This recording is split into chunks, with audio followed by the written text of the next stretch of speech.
नमस्कार दोस्तों, आज हम लोग जो है हमारे साथ दो मेहमान मौजूद हैं, हमारे माननीय अवंती तिवारी जी और माननीय हमारे अविनाश जी। और बिहार में जो इलेक्शन हुआ दोस्तों, उसकी हम चर्चा करेंगे। रिजल्ट अभी आ रहा है, कुछ सीट जो है अनाउंस कर दिया गया है।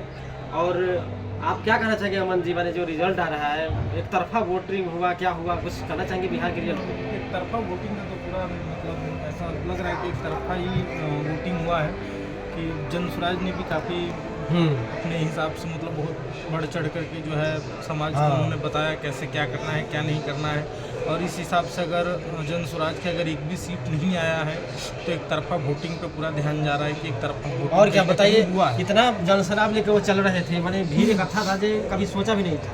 आपका क्या ओपिनियन है, बोलिए आप। देखिए, जो जिस तरीके से रिजल्ट आया है, जिस तरीके से रिजल्ट आया हुआ है, सबकी सुई तो कहीं ना कहीं घूम रही है। और क्या, सबसे बड़ी बात कि जन स्वराज एक भी सीट नहीं निकाल पाया।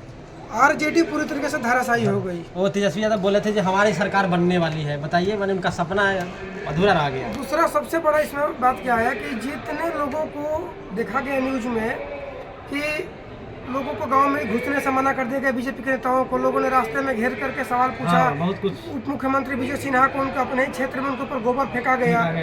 और उसके बावजूद भी ये लोग पूरा सरकार बना रहे हैं, ये लोग जीत गए। तो ये वोट देने वाली जनता कौन थी? और फिर वो जनता कौन थी जो गाँव में घुसने से मना कर रही थी? यहाँ पे शक जाता है।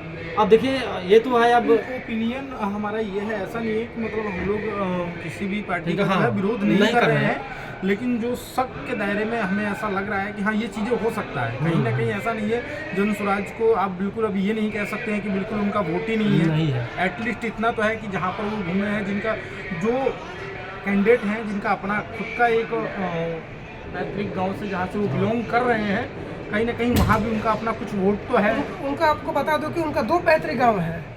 एक तो जहाँ से सासाराम से है, वो उनका अपना घर है, ठीक है, जहाँ से उनकी पीढ़ी रहते आई है। और उनका जो जन्म कर्म है वो सब बक्सर का है। और एक भी सीट इन दोनों जगहों पर नहीं निकला। सासाराम से बहुत फेमस स्टार रितेश पांडे थे, मतलब एकदम बहुत ही बुरी हालत में हारे हैं। रितेश पांडे बिहार में वो भी एक भी सीट ही नहीं निकला।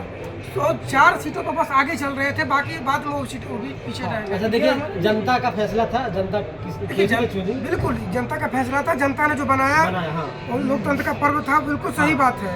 लेकिन जिस तरीके से एक तरफा जीत हुआ है, जाहिर सी बात है लोगों के मन में शंका की सुई घूम रही है। बिल्कुल। अब जो विपक्ष दल है वो क्या करते हैं, आने वाले समय पता चलेगा। लेकिन जो रिजल्ट आया, लोगों को पसंद था, वह जो है उन्होंने चुना सरकार को। अब जो भी जीता है वह अच्छे से बिहार के लिए काम करे, यही मैं कहना चाहूँगा। आपका क्या? अभी आपने क्वेश्चन किया हम लोगों से कि एक तरफा वोटिंग का जो है लग रहा है कि ऐसा है, तो ऐसे जैसे हम लोग सोच रहे हैं कि एक तरफा वोटिंग है, वैसे और भी जनता होगी जो सोच रही होगी।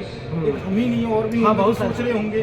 अगर ऐसा आंकड़ा अगर निकाला जाए कि कितने आदमी हैं जो फेवर में है इससे कि एक तरफा वोटिंग हुआ है, तो और भी आदमी खुल के बाहर आएंगे।